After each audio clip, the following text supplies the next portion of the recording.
So you can see this group of people, right? I can see this group of people, very, very bright-looking people. I can see we have a group of stars here today. So good morning, Dan. Good morning, Tony. Very,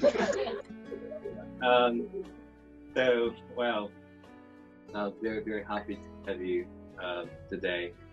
And actually, before our connection today, actually, we talked a little bit about your book, and I think they're all prepared for us to move on to our interview, to our talk. So can you hear? Everything's fine. Tell me if you ask questions, I'll answer them, or I could just talk, but go ahead. Okay. All right. So we gotta move on with some questions. And good. Then, this young readers here, they will also have a couple of questions. And I think I'm very interested in Cornell, your job at Cornell, and also student life at Cornell. Well, so I think we're gonna probably, besides the questions that we prepared, we're gonna have one or two more about campus life at Cornell. Everything is fine. They can also buy my book, which is in Mandarin. Yeah. Do they read Mandarin? My book was translated. That's English, right? Right. Okay, that one. Do they read Mandarin, or they read Cantonese or Taiwanese? Well, actually, Cantonese is also written in Mandarin. Okay. Most of the chat. Okay, let's go. Ask. Yeah.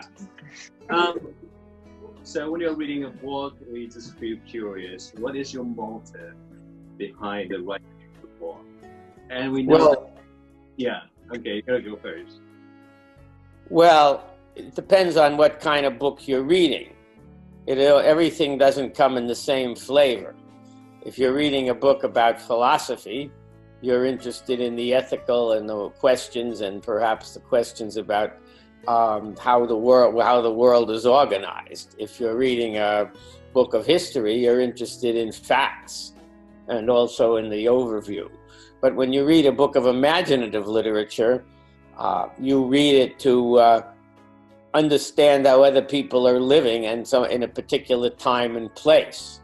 So imaginative literature, and that would include imaginative films, are ways that one travels while sitting still. You enter into a world and you surrender yourself to that world. And hopefully you learn something about how other people live. Obviously, there are also simple versions of that where you simply read a mystery on a plane for fun. But the better the book, the more you learn about the culture. For example, you can learn a very great deal about Russian history in the 19th century by reading Dostoevsky and Tolstoy. That perhaps more than reading even a history book. What you learn in imaginative literature, and to some extent in history books too, is how and why people live. So you also, in a book, in an imaginative book, you enter into a world. When you open the book, it's a beginning, and each book has its own grammar of behavioral cause and effect, as well as historical cause and effect.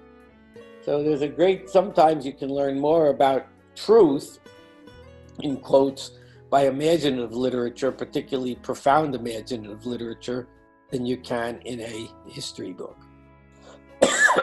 Sorry.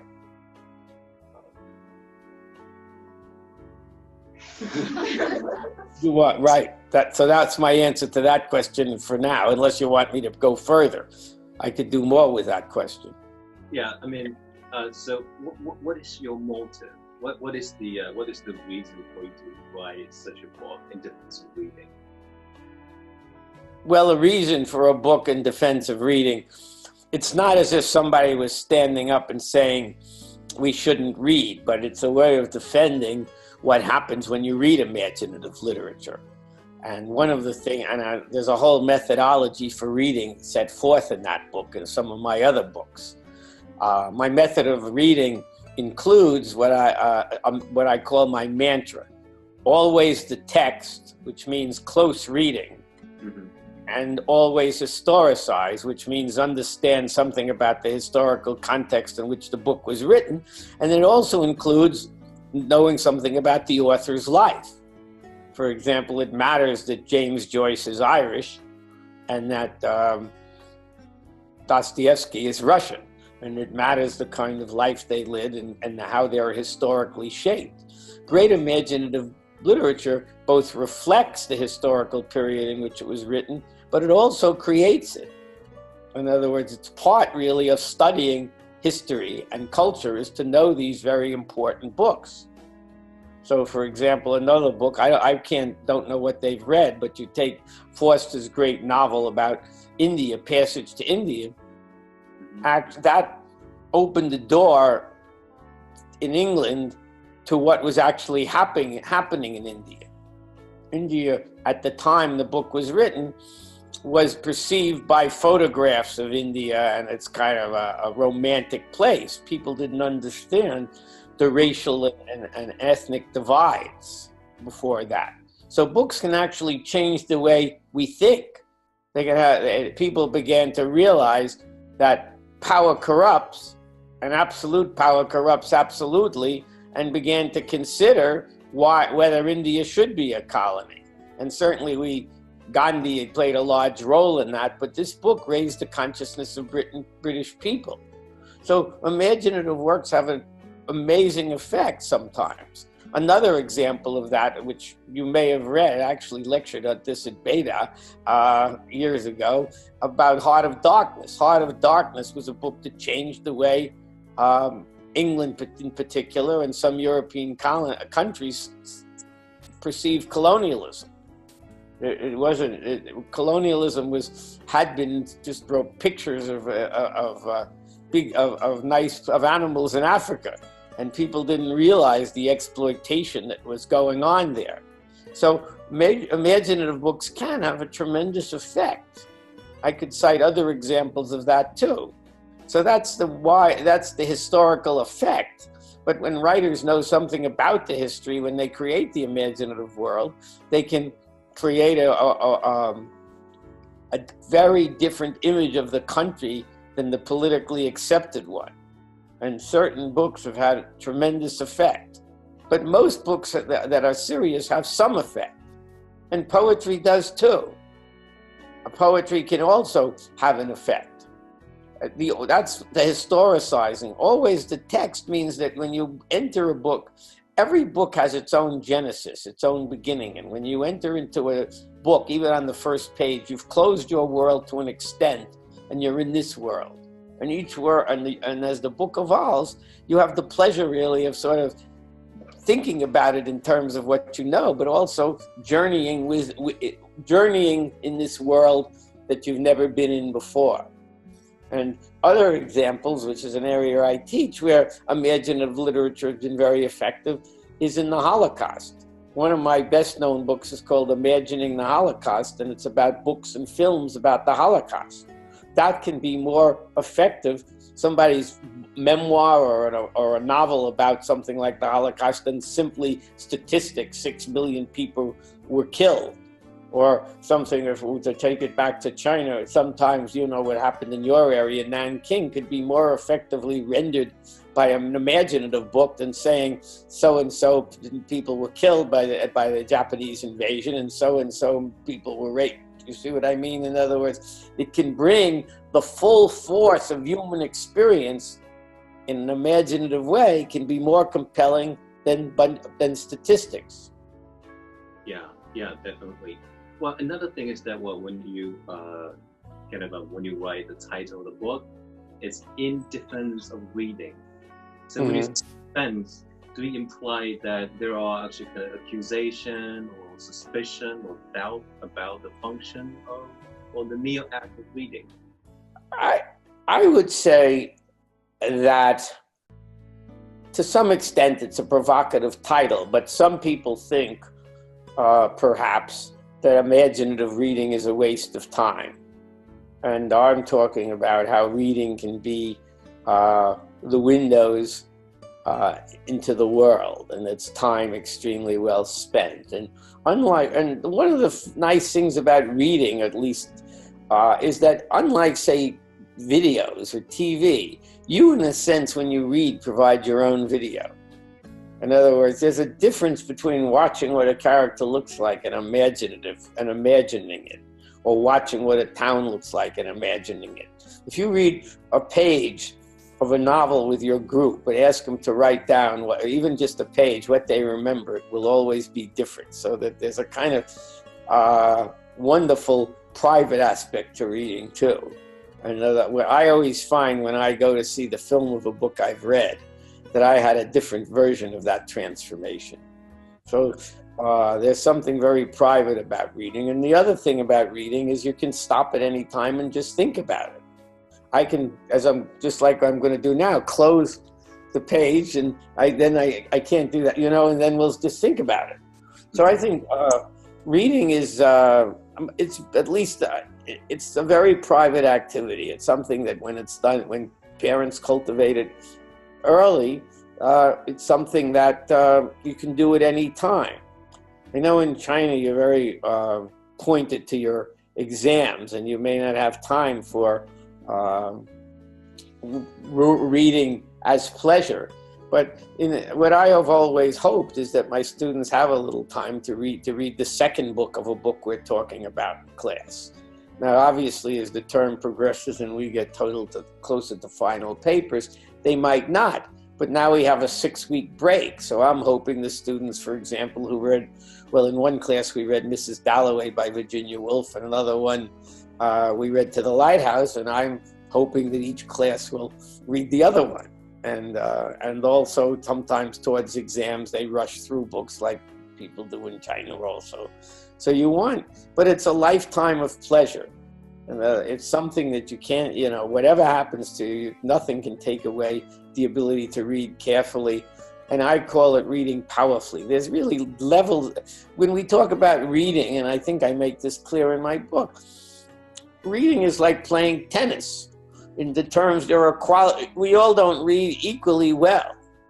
I mean, I'd like to think, since I've written all these books, and that I'm, one of the better readers in the world. But students need to. That's what we need to develop, and we develop that by teaching them about the form of a book, how the book evolves from beginning to end, the process or the structure. I like the word process. Many students, when you're talking about books, will say it says rather than the narrator says. Understanding that within the book, the narrator is part of an imagined world, and outside of the book, it's an author, is important.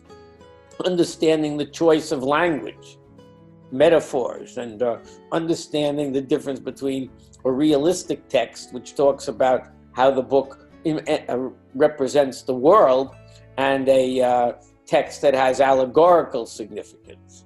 In a realistic text, the goal is to show what the world looks like. For example, if I wrote a realistic text about your class watching me, I would try to describe the facial features. But if I were writing a story that wanted to talk about the value of education, I might write about what the students imagine that they're thinking about. And try to say, and I might say how I might think about things like what they're learning and how and whether they're learning at all, or whether you've dragged them out in the middle of the night and maybe they're all sleeping. I mean, not that they are, but you see what I mean? You would, instead of focusing on just what's happening there, you would have a message about the value of education. And we might, in that story, we might praise you for bringing these students together or something like that, but we might do it as an allegory. There was not that there was once Tony Wang, but there was once this teacher, and the teacher brought students together so they could have an interchange with an American professor rather than writing about each individual's character and background. So those are big differences. I mean, and sometimes, there's most books have an aspect, have an aspect of most books have an aspect of both. But sometimes the personal can give way to something that's much more. Sometimes a text is created by what happens to it. For example, Yeats's 1916, which is a very famous poem. Excuse me, it's called Easter 1916. It's a very famous poem about the Easter Rebellion, which was really a fruitless rebellion. It was put down, kind of like Tiananmen Square, right? It's a good example in China that it's put down and yet it had an incredible effect. And here we have a rebellion that was really unsuccessful. The Irish were dominated by Britain. Ireland's basically a colony. And Ireland is, a bunch of Irish people seized the post office. And they try to overthrow the British. What happens is they get killed and arrested, and nothing happens then.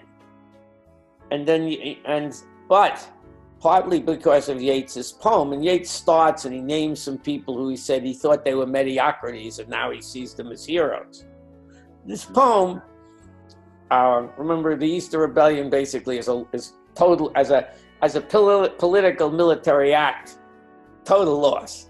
But it became the inspiration. He concludes it with "a terrible beauty is born," and it became an inspiration to the Irish Rebellion for the next several years, from 16 to 22 and 23, 19.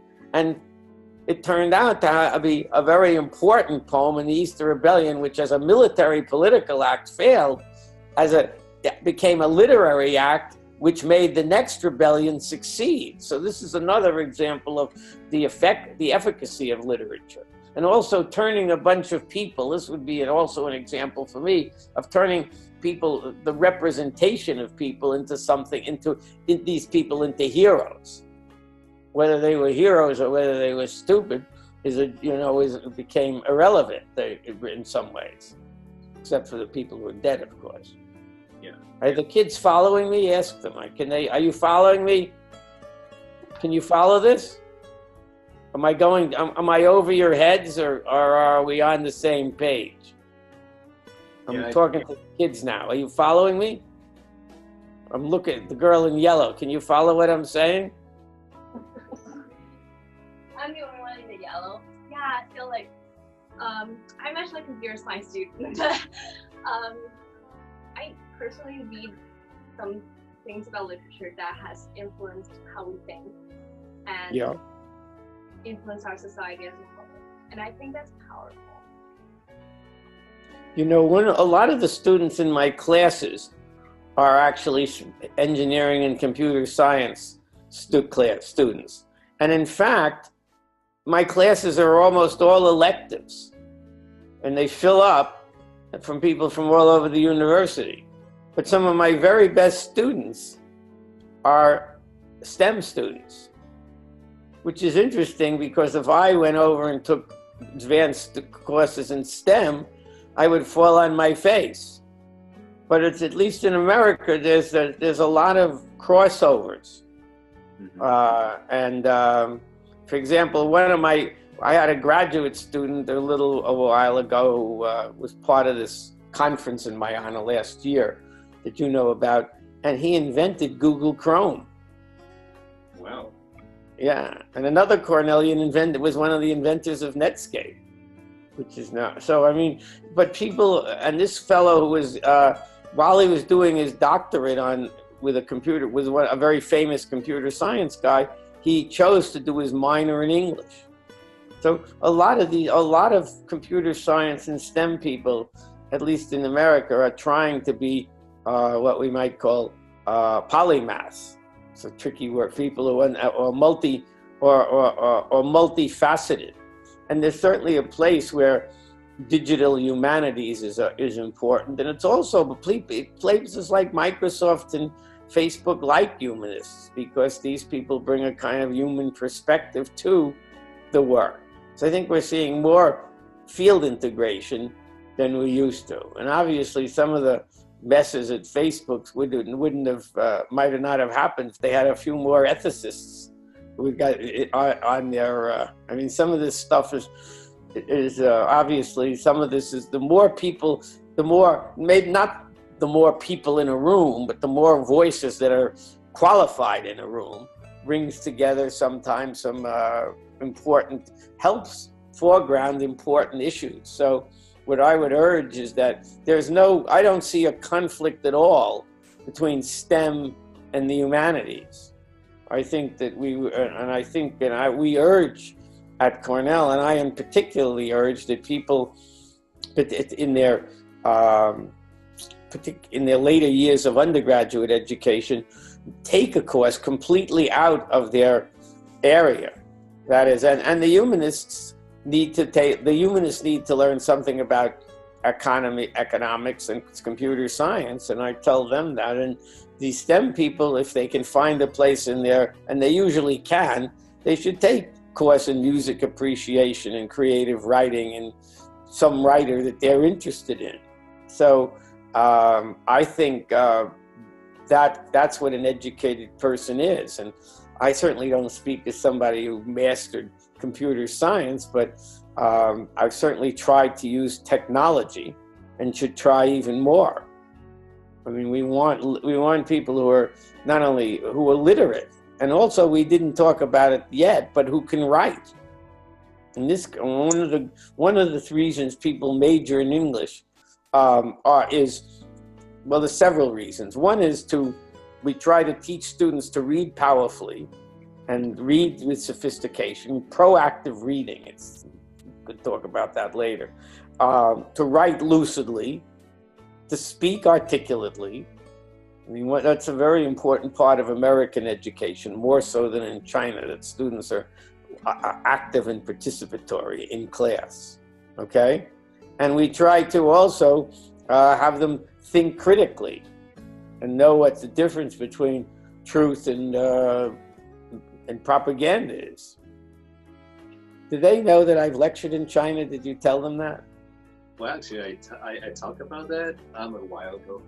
Okay, so I mean, I've been to I was in Beida in the early 90s when China was a different China. But, and I've had a lot of Chinese students. In fact, my classes have a lot of Beijing and Hong Kong students are in my classes right now at Cornell. Cornell probably has as many students as any of the top universities from China. Yeah, go ahead. Yeah, I can talk all day, or you can ask me questions. I've done, you know. Yeah. So basically, you answer well the second question and the third question that we prepared, and we're gonna jump to literary theories because this is also a topic that I'm very, very interested. I'm very curious about.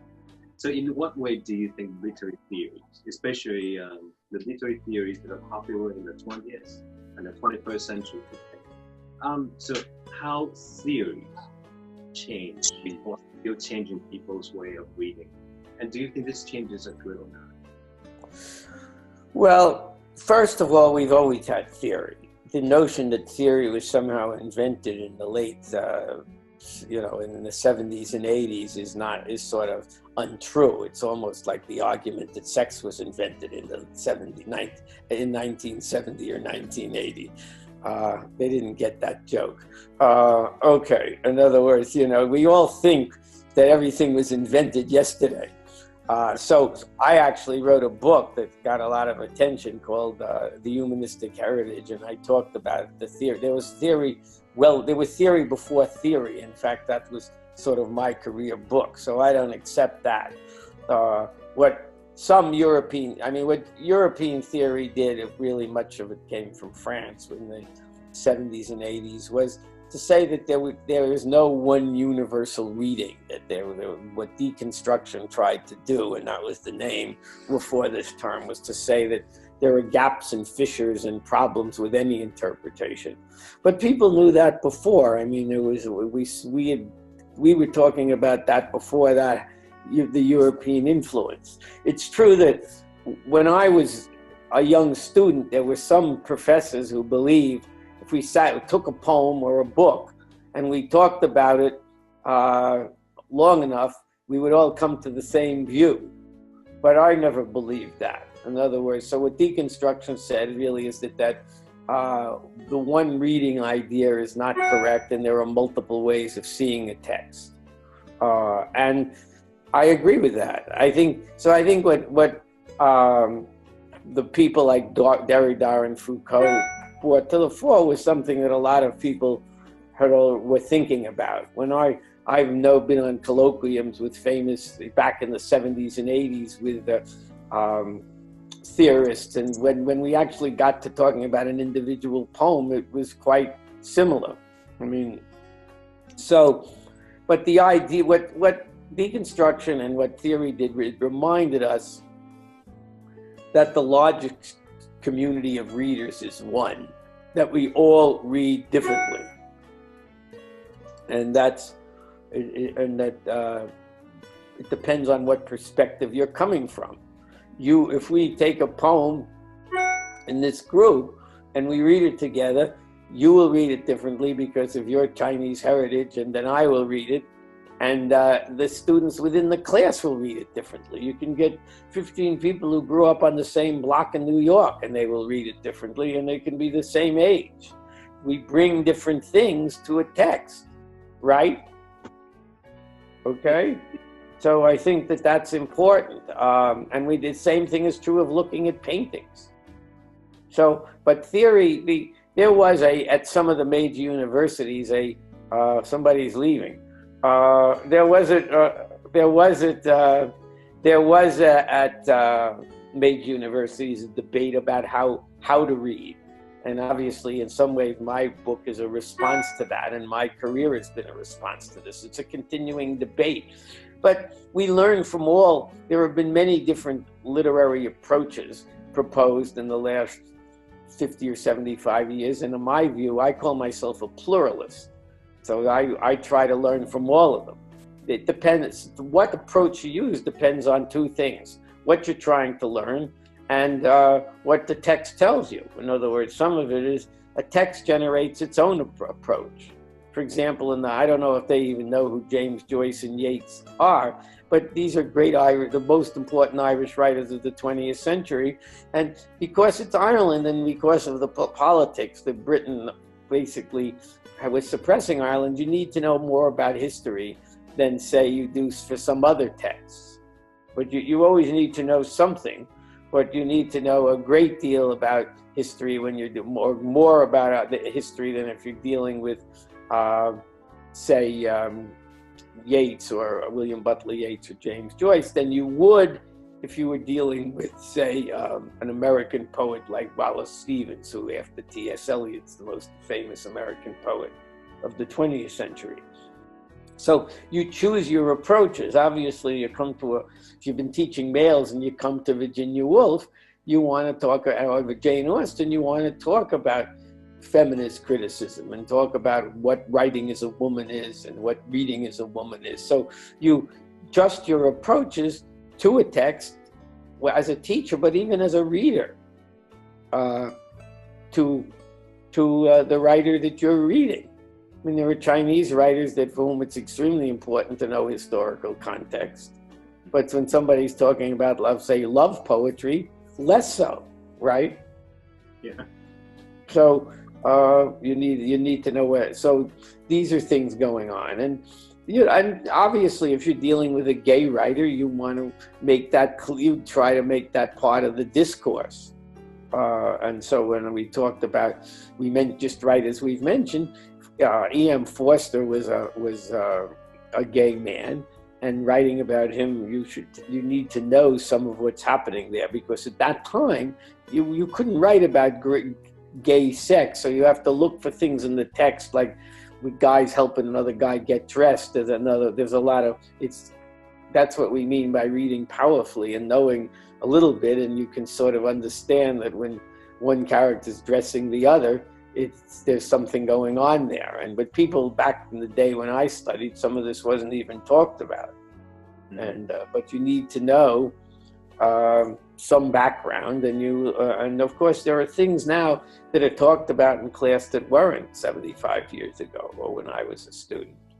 You know, we have there's a famous Conrad story, I don't know, called The Secret Sharer, and the two main characters get into a bed, which I'm going to show them with my hands. It's about maybe a bunk bed on a boat. So it's about that wide. I've been on these boats just to see what they look like. And these guys are sleeping in the same bed naked. Nobody up until, you know, said, well, this might be at least a homosocial relationship. I mean, these guys, obviously, they're fully grown men, are going to be touching each other. And for the first, I don't know, 70 years that this story was, nobody even mentioned that it was gay. So queer reading, feminist reading, readings that are skeptical, all of this has created a nice dialogue. And so it's really not theory versus not theory at all. It's much more different ways of reading. And there are certainly readings I approve of more than others, because there are times when people who want to do political readings, they don't really read the text the way I was talking about. They just look for one theme. It's sort of like, do your students know what Braille is? You kids know that. I'm looking at the girl in yellow now. Do you know what Braille is? B-R-A-I-L-L-E? Do you? I'm not. Huh? Not so sure. Braille is a language that people read for the blind. And so people read with their fingers looking for shapes. Mm-hmm. And one of the ways, sometimes political readings are like reading in Braille. The class just looks for one recurring theme and forgets the whole rest of the text. And that's the kind of reading that I don't like. Okay, in other words, that you read with just looking for one preconceived ideal, right? So you would read every text to talk about emperors or something in a dynasty, or you would read the only thing that would interest you in a class in literature or even art would be something that had to do with Tinnerman, and nothing else mattered. Okay, so you just look at, or it just would have to do with the Cultural Revolution, but the rest of the text doesn't matter. You understand what I'm saying? Yeah. You're my audience because you're sitting there. Okay. Go ahead. So we know that reading is a, highly autobiographical thing. So then, because I'm also working as a kind of university teacher, so I'm just very, very curious about this. So how can teachers avoid imposing too much of his own kind of idiosyncrasy or probably bias upon the students? Well, a lot of that depends on the teacher's ability to listen. And as I've talked about in my lecture on transformative teaching, the students hopefully are transformed by me, but I'm transformed by the students. Every teaching occasion should be considered a learning occasion. There's a saying that I once heard years and years ago that an impressive professor is an oppressive professor. That is, you don't want to be a cult person or a career. People should see you as a human being. And for example, I take my students to dinner and I bring my wife and we talk about other things besides just the classroom. So to be an effective teacher, you really have to get to know your students. Another way to put this, it sounds slightly different, but it's not so different. People take my classes for two reasons. One is I hope the material, and to some extent, because I, won every teaching prize, blah, blah, and I'm a, senior person, so they take my class for that reason. But the real reason that what works in a class is as much as the commitment to the material and as much as the commitment to the professor is a commitment to each other. A good class is the kids that, for example, now most of my classes are limited in number and they fill up, but the students are there I want them to listen to each other and learn from each other. And I want them to feel that if they have an oral report, it's not just for me, or it's for the class. So one of the things you build, I call this a community of learning, or actually I use the term a community of inquiry. So the word inquiry implies we're all looking to find out and learn. So I think that at least in this country, coming in and just at a top university and just reading a lot of, that was deliberate, just throwing off my lectures. And I don't do that. I lecture like I am today without notes. Most, so I think each lecture is a little different. And we have oral reports, but not long ones. Long oral reports bring the god of sleep into the room. We call him Morpheus. Everybody dozes off if you talk too much. And so we want a sense that the issues are open, and that we're not just preparing people for exams. I know that's a big problem in China, that you have very exam-oriented education, and we do that much, much less. That's when we want people to learn how to think. Not to take, what is it called? What's the name? What's the name? I can never pronounce it. But the exam that they take to get into university. Oh, you mean? What is it called in Chinese? Gaokao. Yeah, right, Gaokao. I've heard it. Yeah, we're not trying. I think we're trying to create a spirit of inquiry. It's not perfect, and obviously, I don't think we have some high level of nervousness about where people are going to college, particularly in urban centers. Much of it's created by parents because we have a lot of good colleges. So I would say creating a sense that we're all human beings and put our shoes on the same time, and that and that we're learning also is important. In other words, it's really, learning should have a question, interrogative, even in computer science. And it should have what seems true today may not be. A lot of things, I actually tell the students early on that I used to think things were true that are not true. And I give them a couple of examples. Do you all know who Darwin is in Our Origin of Species? Nod your head if you know that. I see the girl next to the girl in yellow. You've never heard of Charles Darwin? Of course, I've heard of Charles Darwin. You have. Who in the room has heard of Charles Darwin? Raise your hand. None of them. Most of them. It's actually it's in textbooks now. Okay, so Charles Darwin wrote Origin of Species, right? And Charles Darwin really taught us about evolution, right? Unlike what the Christian Bible says, right, that you can add up Methuselah's age to Abraham's age and find out the world is 8,008 years old, Darwin discovered that the world was millions of years old, right? So for years I would give a lecture on Darwin and what he meant to 19th century literature and what he meant it philosophically and historical. We think of Darwin's Origin of Species as one of the most important events in the world. There were other people who contributed to that, but we won't get into that.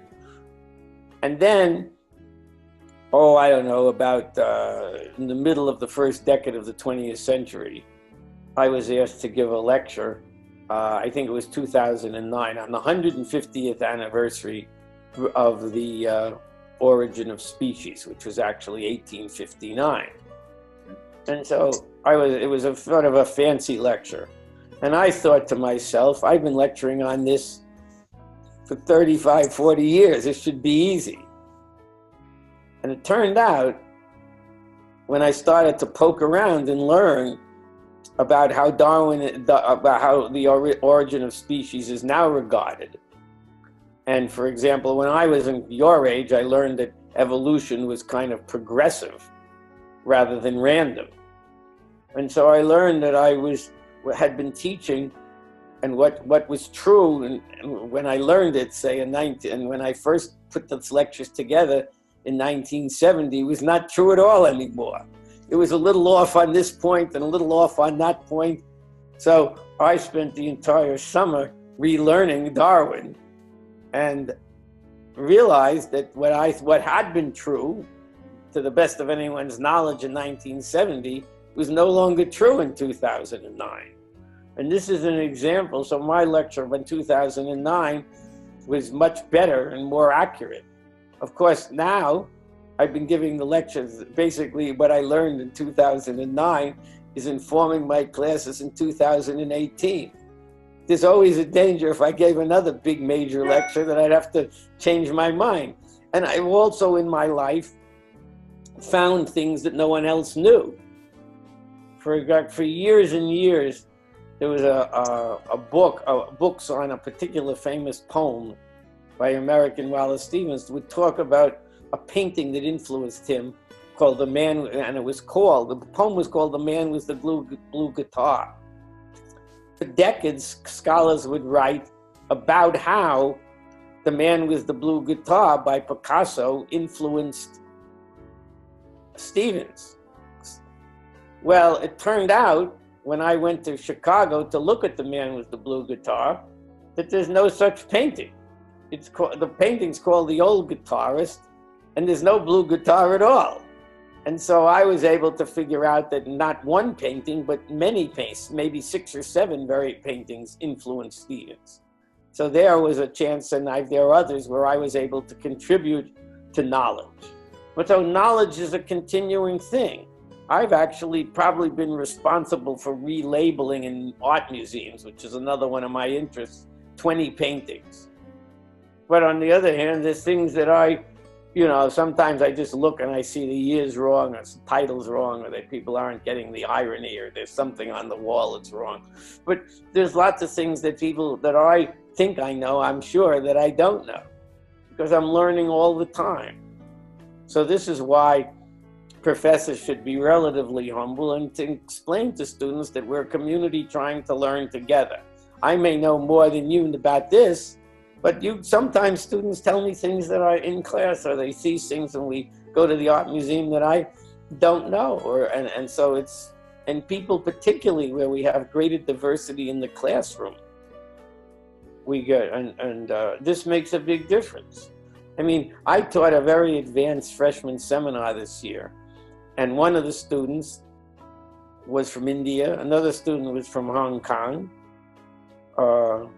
one is an Afro-American student whose family came from Jamaica. Another student is related to the leaders of one of the smaller African countries, and we're learning from each other. And we had a student from Norway who had gone to high school in Malaysia because her parents were in industry there. So it's very exciting. The greater diversity that you see, and particularly as very gifted students, creates a wonderful learning environment, not just for them, but for me. Yeah. So, well, Dan, in the preface of your book, you actually give your credo. You say that, well, literature is by humans, for humans, and about humans. So what is the background against which you give the credo? And are there certain kinds of criticism that are jeopardizing the human values of literature? Well, I think the point I was making was some of the theory had become extremely abstract, so people would say things like the positive of the negative posing as the positive or something. So there's a sense in which it became remote from human experience. And what I wanted to say is that we don't want to make books into kind of a mechanical program, and we don't want to apply the same sort of abstract theoretical principles and forget that we read books about, say, to talk about some of my former references. I mean, Yeats is writing about a particular event at a particular time, and one of the things that he's writing about is people who he regarded kind of patronized as mediocrity. He showed great courage.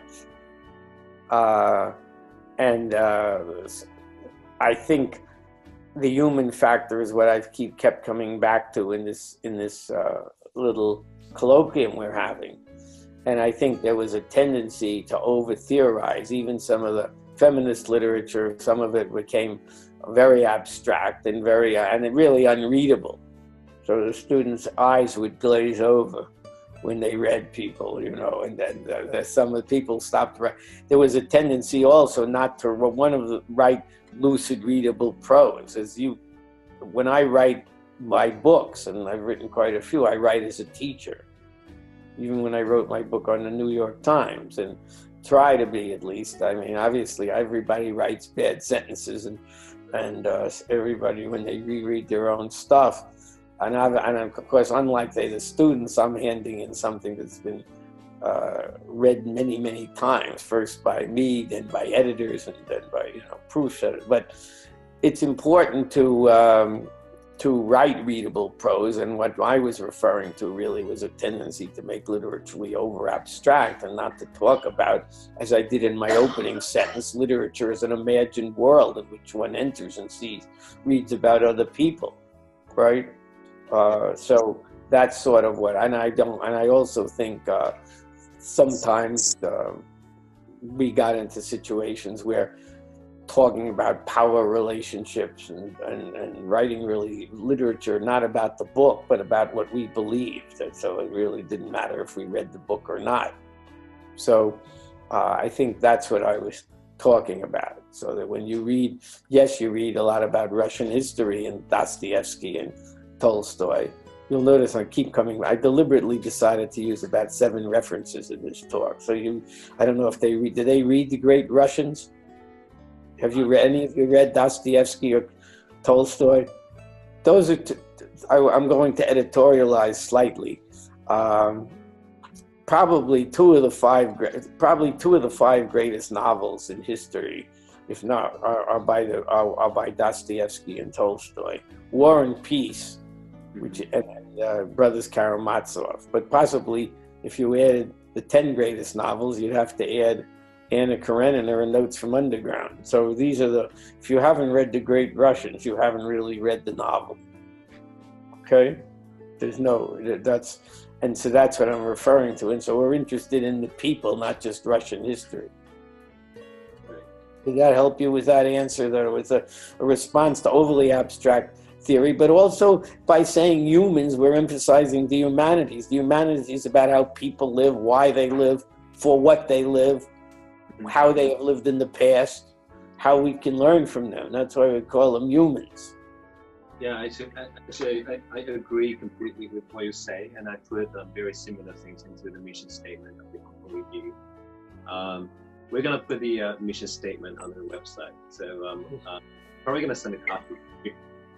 This is very good. Well, also what we like to see is humans are not males. I mean, that's something that also changed in the early, gradually. Although Cornell was probably the first of the Ivies to have co-ed classes. And we already had co-ed classes at the end of the 19th century. So Cornell has always been known as a very open opportunity for women before some of the other, like most of the other Ivy League schools had women's colleges. Harvard had Radcliffe, Brown had Pembroke, but Cornell, even when I started to teach back in the late Middle Ages, that was a joke, kids. The late Middle Ages would be like 800. No, I haven't been teaching since then.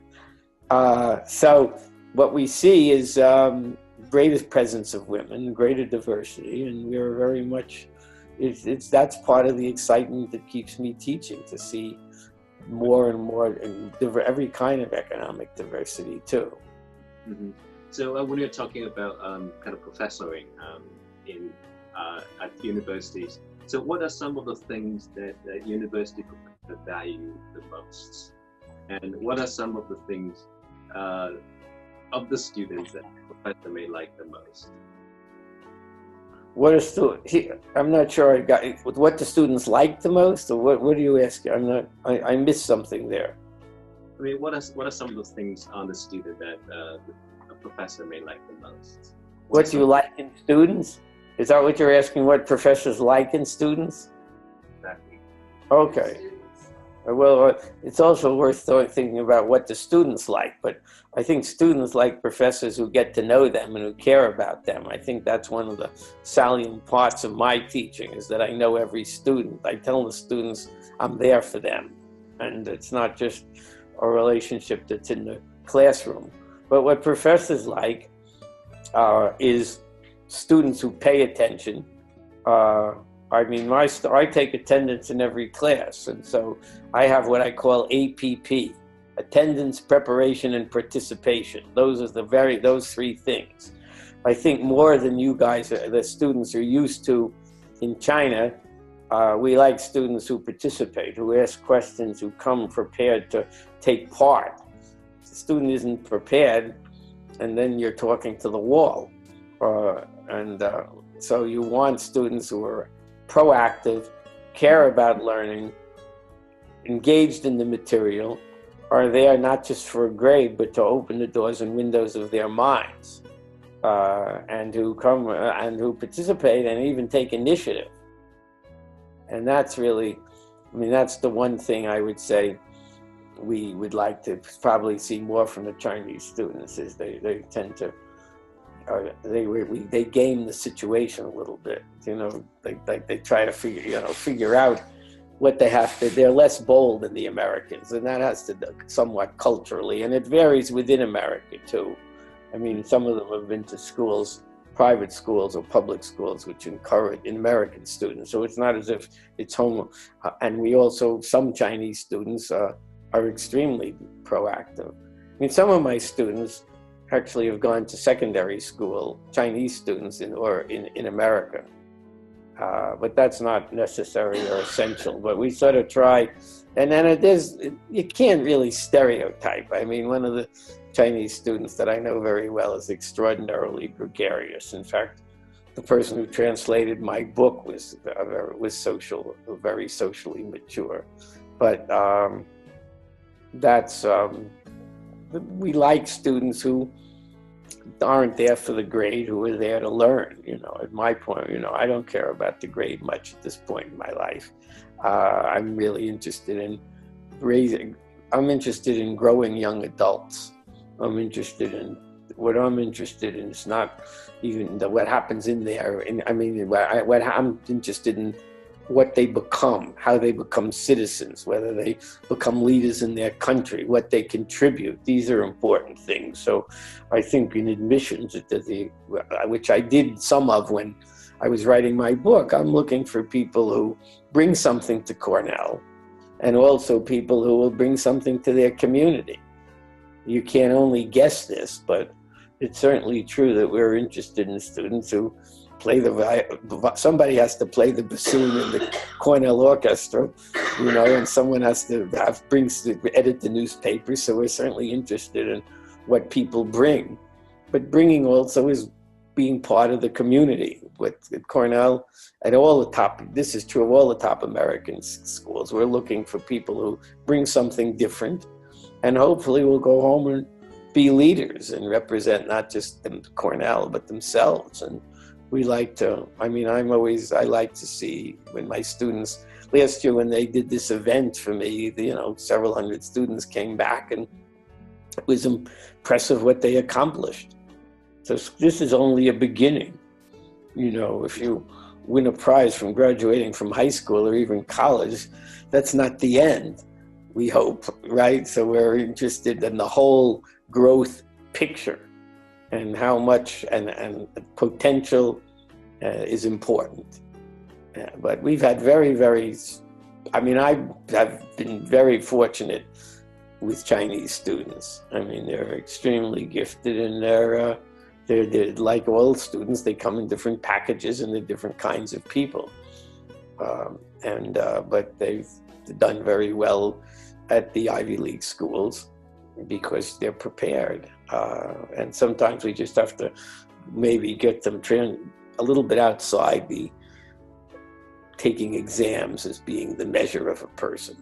And we're trying to, develop the whole person. And we sometimes we have to tell them that taking twice as many courses as everybody else is not necessary, and that's not a race. It's better to leave some time for having a walk around campus without earphones, so that you can see the world and smell. America, we call it smell the roses. So I think that's and so if they're writing applications for these top schools, they should try to show that they're not grading a grade machine. Right. That would be what I would say. Show their full personality.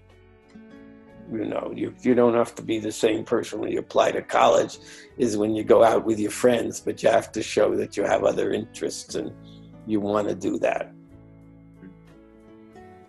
Anybody, the kids have any questions? See, an American group would have questions. That a girl, go for it.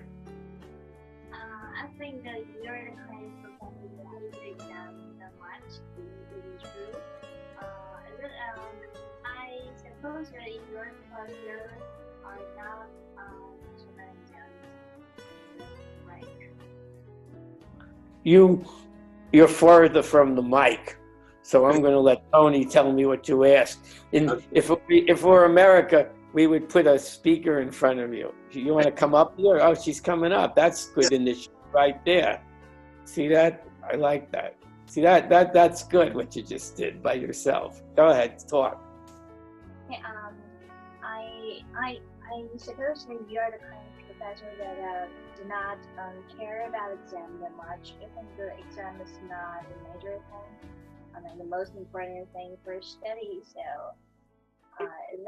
you think the hold as much many exams in university education is not necessary? Tony, what's her point? Yeah, you said our exams, something about exams, but I'm not sure. Tell me what you're saying. I think she's asking. So do you think that exam is not really that important for higher education? And do you have exams in your class? Yes. Okay. Do we? No. In my classes we don't have exams. Oh, really? No exams. We have papers. Yeah. Papers, but no exams. The written work and because when I had right now they let me limit my classes in size. When I had larger classes, I gave like a take-home final to synthesize the material. But I won't.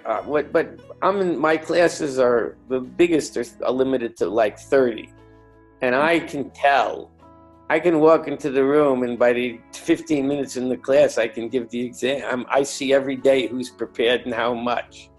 If I ask a question, like you taught, let's say you taught 2 or 3 days in the class, and then I come in and ask a question, and you look at your feet, I immediately know you're not prepared that day. I can tell, as I say to my students the first day of class, you're going to know if I'm prepared, and I'm going to know if you're prepared. There are no secrets in here.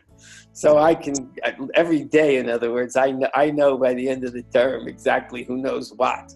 I've been doing this for 51 years. As a professor, and a few more years as a TA. So there's no secrets in my class. So you don't need an exam. But I ask the students, when I ask a question in class, I don't just call on the people who have their hands up. I call on anybody I please. As the way I put it is that I don't call on people just using the international signal of a raised hand. So I might I did this a little bit today. I might turn to, say, the girl in the red over there on my right and ask her a question. And she will write, and then she looks away, which shows that she doesn't want to be asked the question like she just did then. And I'll ask her another question. So if people are, and then they know that, so they never, you weren't supposed to be prepared, but my students are. So if they look down, I'll ask them another question, and they'll tell me about that point, well, I haven't finished the reading. But the point being is that everybody has a responsibility to be in class prepared and to participate. So that's the exam is a continuous process. Mm-hmm. Okay, but we don't sort of highlight that. Also, all my classes, we have what's called a listserv or a Blackboard or something, and they all have to participate 3 or 4 times once during the term. They're supposed to be able to do. They're supposed to make a contribution to the written discussion of the class, and if they don't do that, and when I come to the end of the term, as in fact yesterday, one student in one class in a class they were supposed to make 4 contributions on this listserv. One student only made 3, and I docked her an entire grade. So there, a B becomes a C. So you either do it. So the exam is a continuing process, but it's not something we call a foreground every day. You know what I mean? But at the end of the term, we give a grade, and the grade is based upon. It's called holistic rating, HOLISTIC. We see what the student contributed. Another student who worked really hard and really would have got a B+ if I averaged her grade, I raised to an A- because she was often the most prepared person, and she really was working with the text and knew what, made a larger than life, a bigger contribution. And I raised someone else from an A- to an A for the same reason. So all of those things are, the smaller the class, the easier that is to do. And but we don't have the kind of exams that you have as much there. In other words, we don't, because an exam is just like, it's like taking your temperature on a given day. And it's, so I'm much more interested in thinking, and papers are a chance to think. And from the students, for the 2 major papers, we get prospectuses and see, so I can tell them what to read and point their way, and we're available in office hours, and they come to think. And in my 30 class, I have a helper who works with the students too. I would call a TA or a help assistant. And so we try, there's more hands-on teaching than in the general. You guys are in special schools and special classes, but the hands-on teaching is probably better even in our regular public schools. Although again, there's a tremendous variation in American education in secondary schools as there is in China. And truthfully, there's a tremendous difference. I mean, even at a university, everybody's not doing the same thing. And everybody's not a master teacher any place. There's level, and what you guys have to do, and no matter where you go to university, is to figure out who the best teachers are and take the classes. I used to tell my students, we used to have a wonderful teacher in history, a preeminent teacher, scholar, and I would tell my students to his name was Walter Lefebvre. He's a very famous writer about diplomatic history. I'd say take his class even if he's teaching the Manhattan phone book. Didn't get that. All right. Or even take his class even if he's teaching the Hong Kong phone book. In other words, it doesn't matter what he's teaching, the guy will be interesting. And so sometimes we say take professors, not classes. Have you ever heard that? Yeah. Anybody else have a question or want to ask me something? Yes, go ahead. Why don't you come up here too, so I can hear you? Yeah, just come over. Yeah. The Lady in Red. It's a famous song.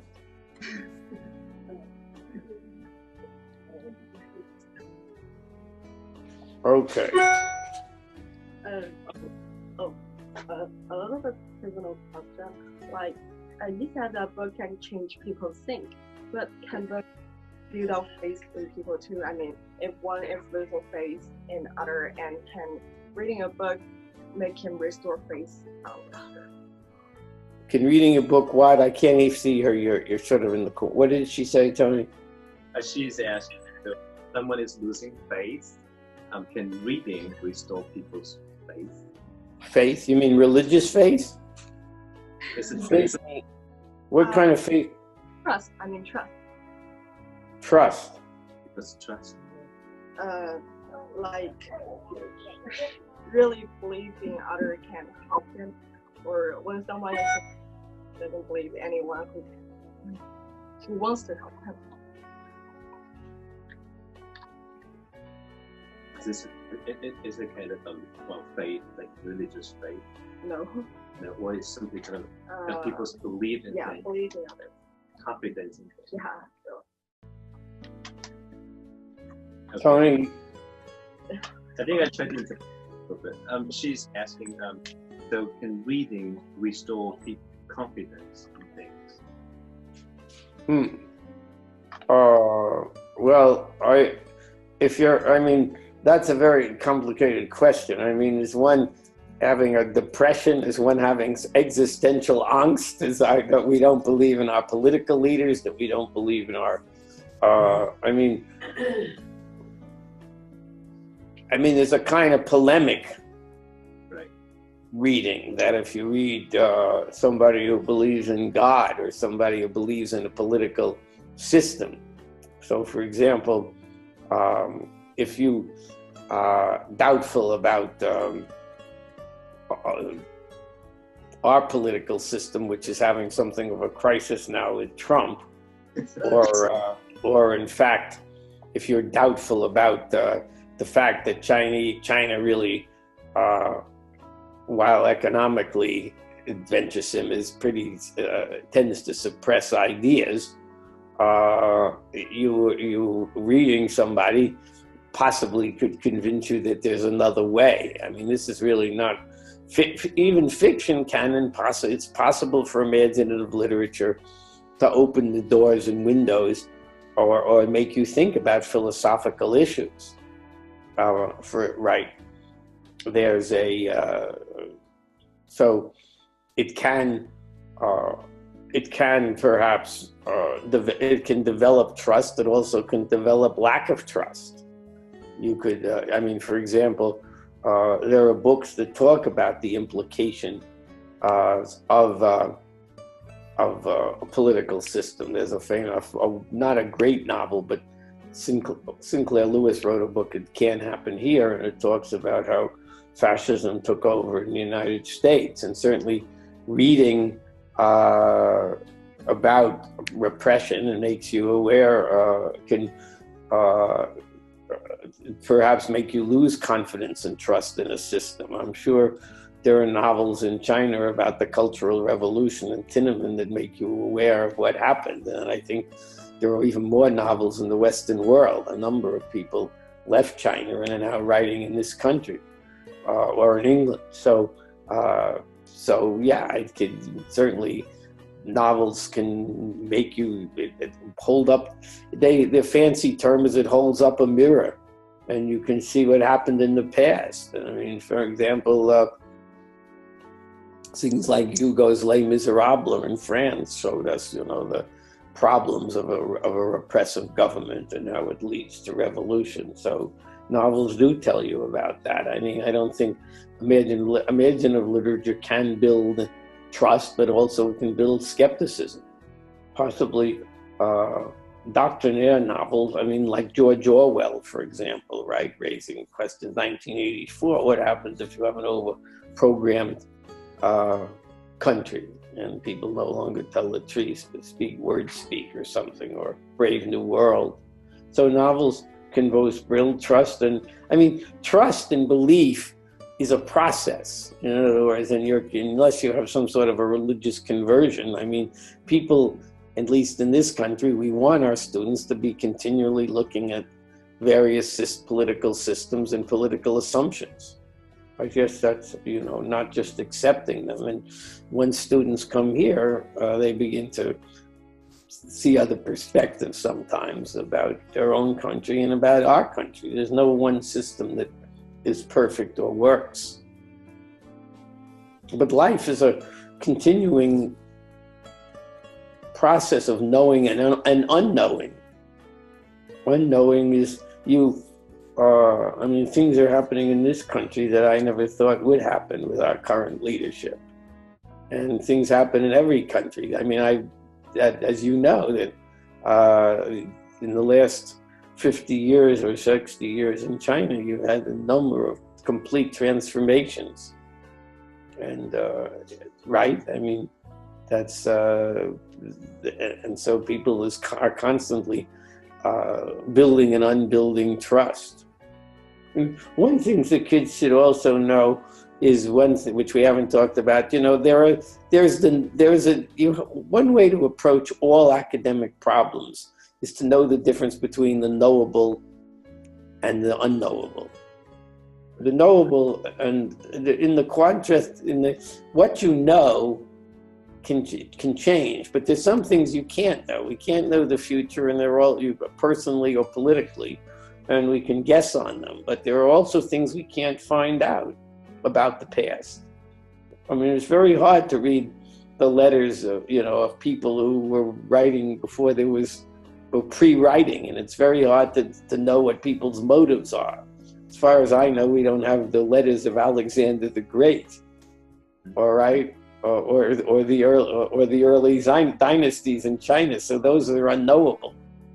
There are things we cannot know about the past because the material is not there. We can't interview the 6th century people in the Zhang dynasty, and things like that, and we don't know why they built pots the way they did. I have a great interest in the old Chinese, in the BC pots and the utensils that they use. It's kind of almost a hobby of mine, but there are things we can't know. So when you have a paper, I'm going to bring this to a student paper, and you're asked to write, and you have to decide what you know, what you can know by doing more work, and what you can't know. I mean, there are things, and that's really a good way to approach almost any assignment, to differentiate between the unknowable, the knowable you know, the knowable that you don't know, and what you can't know. Yeah, thank you, Dan. Okay. She's still here. She's kind of across from there. Do we have more questions? Oh, yeah. Hi, my first question is that can you get me Hi. Tony, what did he say? He is asking, can you hear? No, I can't hear him from back. You have to, it's very hard, and I'm not, each of you, yeah. Can you hear me this time? Okay, so yeah, probably like that. Yeah. Okay. They all have a little bit, accents, and when they get here, it's sometimes not. Everyone has their own little accent, and if I were to speak in a foreign language, I actually am somewhat bilingual, but my accent in French is terrible. So go ahead. So, can you hear me this time? What? Can you hear me this time? Tony? He is still asking, can you hear him? So maybe yeah, just go ahead. I can help you to interpret. Like, I know that you are you've been working in Cornell as a professor for more than 50 years, so you must get to know the students very well. So, Cornell is one of the most elite universities in the world. So, what differences do you think that between the students in Cornell and the students in other relatively common universities? So, what's the difference between those students, and how to be a good student in Cornell? Well, how to be a good student at Cornell, or how to get accepted? Yeah, asking. So, what are the qualities of students that are special? I mean, so okay. Student at Cornell probably they may enjoy some special qualities and compare with students from less privileged universities. Yeah, one thing to say is that I've lectured and I've actually taught at some state universities for like a term as a visiting, fancy visitor. there are good students everywhere, almost. I mean, like if somebody doesn't get into Cornell and gets into a good state university, there are going to be students at the same level at Cornell. It's just that there'll be fewer of them. In other words, the top students you can find very good students everywhere. I mean, my wife taught at Auburn, Alabama, which is a good state university, and she had terrific students. It's just that it thins out, okay? So people shouldn't think if they don't get into Cornell or Harvard that the world had ended. The world has ended. There's a famous book by Frank Bruni of the New York Times, and actually I was on the panel when he presented the book. And what happened? Am I disappearing? Dan, there's a squirrel. There's a squirrel? Yes. In back of me? Yeah. Right. This is not unusual because I live in the country. They're looking at a squirrel. I don't see it. Yeah, it's behind the tree. I mean, it's on top of the tree right now. Well, we have lots of squirrels in this country. Remember, Cornell is in the country, so squirrels. We have more squirrels than we have people here, and you might, if you're very lucky. I mean, it only happens once in a while. We also get pileated woodpeckers, which are almost 2 feet big. Wow. And we get them on that tree right there. I mean, this is the country. We could see. I'm not seeing them now, but if the pond wasn't frozen, we would have geese in the pond, and we would have. I don't know how to. Do you see it? This is the countryside. Can you see? Yeah. And we have deer. We have every day we have many birds. Squirrels, by the way, are always bigger deals to Europeans and Asians than they are to us. We think of squirrels as tree rats. I mean, squirrels are, but I know when you're in Central Park in New York City, people are looking at squirrels from all over the world, and we think they're just nothing. Do you see it now? I think no, I cannot see it right now. Do you not have squirrels in China? We have, but it's not really that many. Because, right now we are in the center of the city. Okay. Well, I'm living only a mile from the university, and I sometimes think that we have a squirrel and chipmunk farm here. That is, we have many more squirrels and chipmunks than we want. My wife has bird feeders out in the front, and all we get is we have squirrels all the time. We have birds too. So this is where I live. You see the pond? Yeah. Can you see the pond or not? Yes. We have the woods in the pond. And then back here, those pots are where I grow tomatoes on the deck so that I don't have to deal with the squirrels eating my tomatoes. You see those? Okay, so this is a lovely place to come, although it's been a cold winter. But to answer his question, in terms of the qualities that we're looking for, I talked about that before. We want students who are interested and interesting. I would say that. Students who bring something to the table is good. And students who have something to contribute. It can be a intangible quality or that they can do something better than other people. So Cornell likes people they have to have people who can play tennis on the tennis team and can be in the choir and can play when I said jokingly, when the first bassoonist of the Cornell Orchestra graduates, we need a new bassoonist. So we have to have people, we're interested in what they can bring to the table in terms of background, in terms of interests. I think that's more important possibly. I mean, it's important to do well on the standard tests. And it's obviously good to have strong language, strong English. That's why some people, well-to-do Chinese send their kids to secondary school here, or at least do 1 year or something so that their English is better. I mean, that's a challenge. I'm going to be honest with you. And the challenge takes two forms. It's not that reading English and being conversant in English is good, but I know sometimes even very gifted Chinese students who come here have not really learned Chinese from, learned English from an English-speaking person.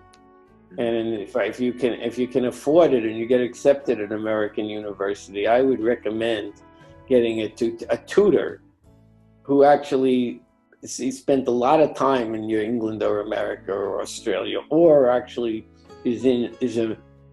speaks English with an American. I mean, I have a New York accent, so there are other accents in New York, but being conversant in English and being understood helps.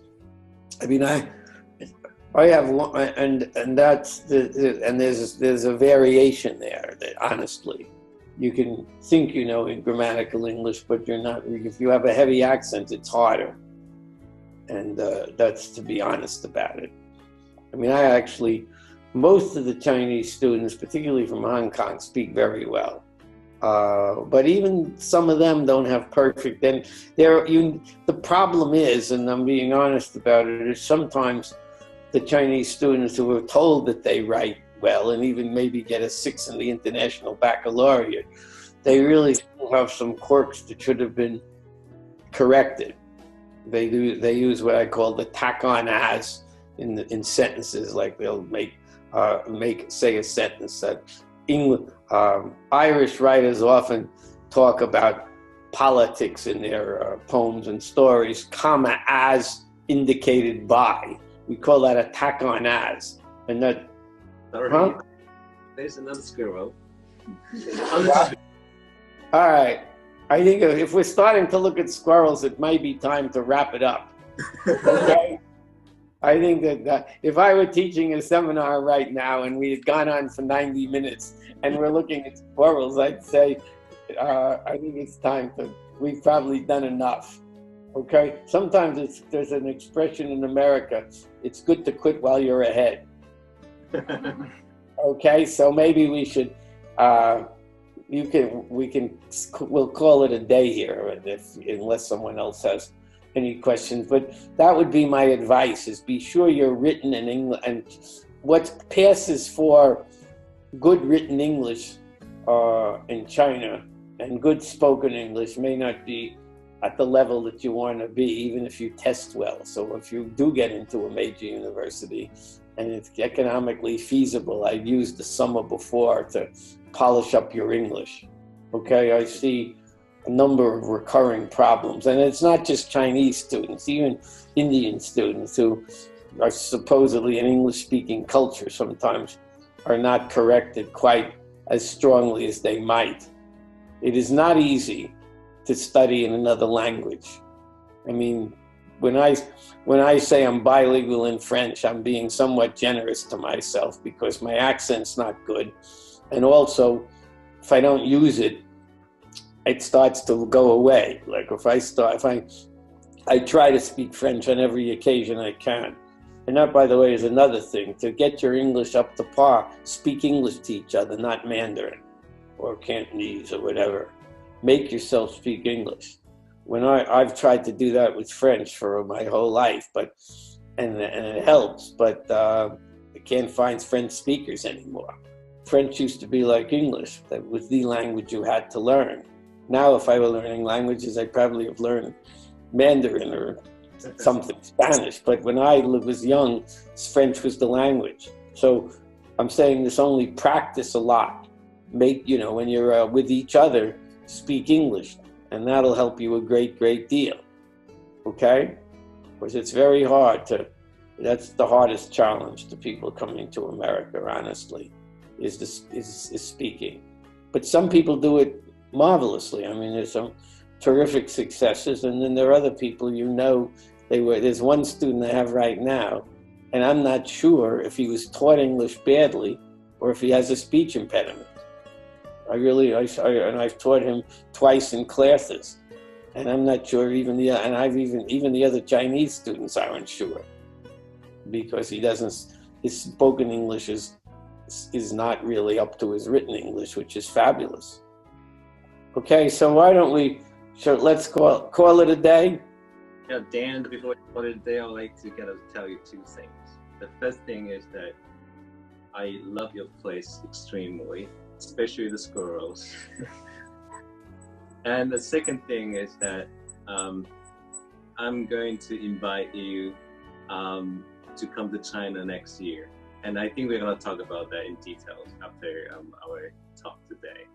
That would be great. I would enjoy doing that. I've been there before, and that would be a great privilege. And I will hopefully, when you guys apply to Cornell, you'll and get it accepted, or some one or two of you, I hope at least. I hope to meet you personally here, as well as in China when I visit. How many of you are applying to American universities right now? Any of you? You? Did you apply to Cornell? I don't think my score can reach the. Did you? Where are you applying? I mean, I'm worrying if my score cannot reach the demand of Cornell. Well, you never know. And what about you? Are you applying to Cornell? I'm considering writing essays, but. Are you thinking about it? Yeah. I mean, because you're in a field where Cornell is one of the best in the world. Yeah. I mean, one of the things that when you're applying, I mean, Cornell, all of the Ivies are good, but like in CS, we're probably the best of the Ivies. If you don't get into MIT, you come to us. And in engineering physics, I don't know if any of you are applied engineering, we're better than anybody else. We're like one maybe tied with MIT, but we get kids who get into Harvard and Yale in some of some of these STEM schools. So if you're really good, you should give it a try, right? Because we were the first place, I think, in the country to have CS. Yeah. So we have a lot of stars there, Kleinberg and people like that. They're all many. So you would do very well to do that step. Okay. So I'm going to say goodbye, right? And we'll talk about China in 2019, right? Yeah, definitely.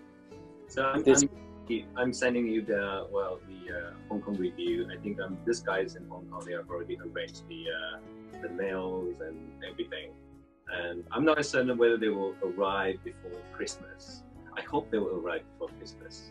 Well, I will be traveling. I mean, we should probably figure out this visit schedule, because I have a lot of travel and we should, do it in advance. But I travel from December 18th to January 20th. So I won't be here to get the Hong Kong review till I get back. Yeah, so no worry. But if we're really going to do the China thing, we need to fit this right into the schedule, because some of my travels are already into. I book sometimes a long time in advance. But it's a pleasure and an honor to have spoken to you people, and I hope you got as much out of it as I did. I enjoyed speaking to you a great deal, and I wish you luck. And Tony will give you my email, and if you have any questions, follow up, I'll be glad to help you, okay? Thank you. Okay. As I say to my own students, I'm here for you, okay? Thank you.